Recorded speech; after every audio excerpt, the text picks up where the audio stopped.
Bob and Carol's achievements in harness racing are too numerous to mention. Okay, here we go. Bob and Carol's achievements in harness racing are too numerous for me to list, and their impact on this sport has left an endearing legacy. A conversation about harness racing in Wisconsin would be impossible to have without Bob and Carol Yohn being part of that conversation. They have set the example for others to strive to achieve in harness racing with their compassion, integrity, and commitment to harness racing. Not only on the track, but off the track as well. Carol serving on the WHHA Board of Directors and Bob serving as USTA Director. It is my pleasure, our pleasure, and honor to induct into the Wisconsin Harness Racing Association Hall of Fame Robert and Carol Yohn.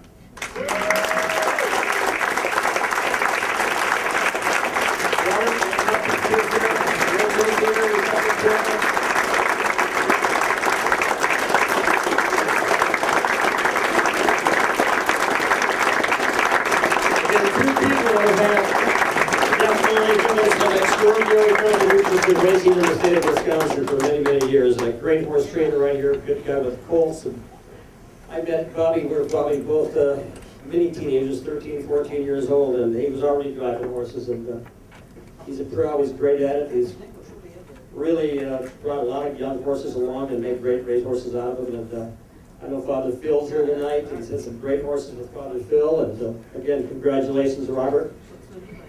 And to your bride, your late bride, Carol. Thank you for all you've done for us.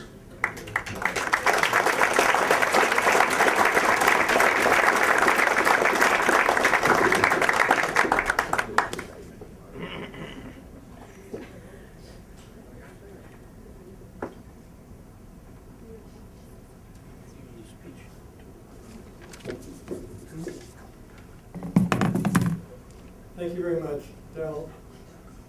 Woody, thank you. With the exception of Carol's health and a barn fire, I've been the most luckiest person in this business that you can imagine. From the days when I was born in 1946 and in the early days in late 40s and 50s, my father had a large turkey farm where we had everything imaginable. We had turkeys, cows, pigs, calves, sheep, even a pigeon coop where we kept pigeons. So we had all kinds of barns. We had a 3-story house with a dance floor in the top floor. So our farm was the center of activity for the local kids in the area, because we had the barns, we had the racetrack, we had the bicycles, we had the ponies, we had, as I say, the dance floor upstairs we play in the winter time. So I couldn't have had a better upbringing. When it got into the 50s and the early 60s is when I started going to the fairs. Earlier we heard Phil Langley talk about how some of his greatest memories was going to the county fairs in Wisconsin. We heard Woody talk about going to the county fairs, and Mary Lou.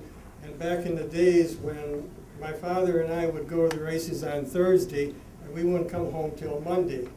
And there was many other stables that same way. Ren Cleveland and Scotty Larson was our age, and he was there.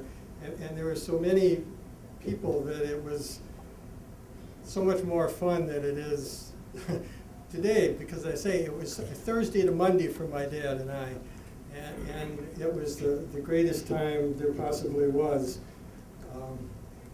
And then in the late 60s and early 70s, I took off and went to Florida to Pompano Park in the wintertime, and I worked for some of the greatest people in the business. I mean, Delvin Miller. The first year was Billy Houghton, and then in the summer I went back home. The next year I went back and worked for Delvin Miller. Then I went home again. Then I went back and worked for Delvin a second time. The second time I worked for him is just training and driving and the most wonderful experiences a person could ever have. was with those gentlemen. We'd leave Pompano, we'd go to Atlantic City, and in those days, with the large stable, the trainers would stay out on the racetrack, and the grooms would bring the horses to you.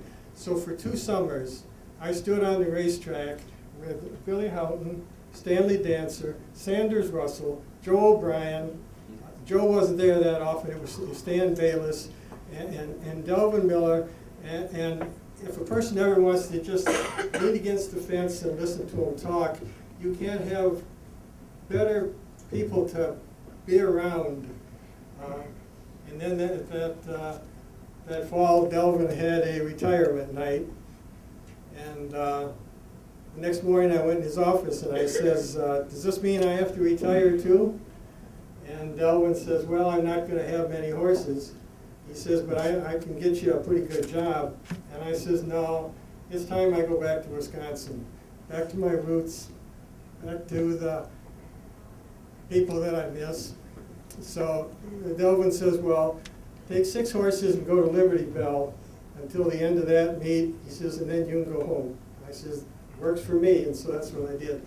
But anyway, it was the greatest experiences in the world. Now,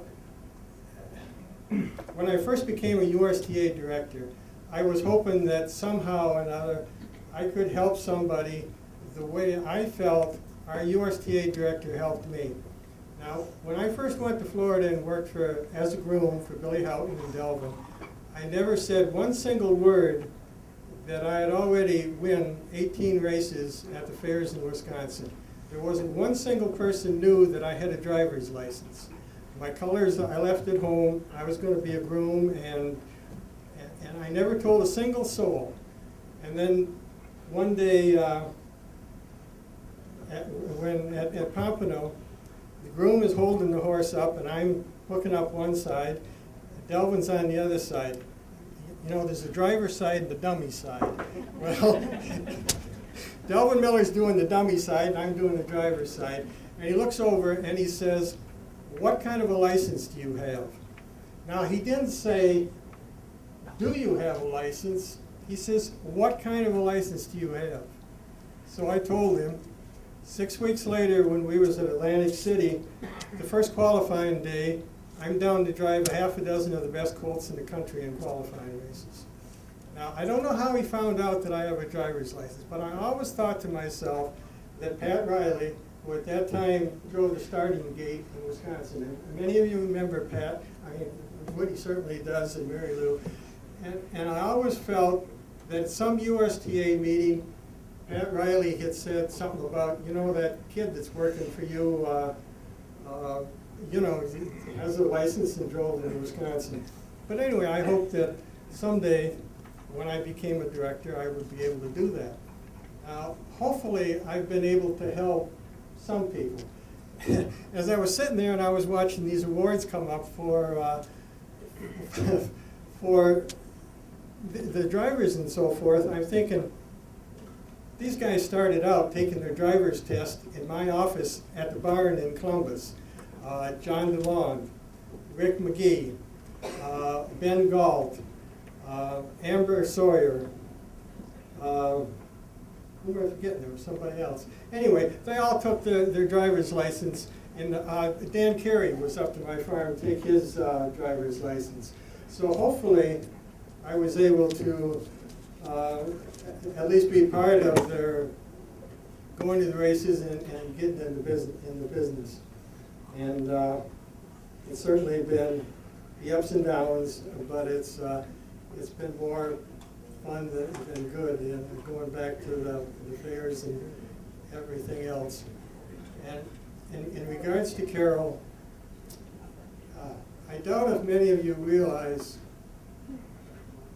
how involved she was, excuse me, in so many different things.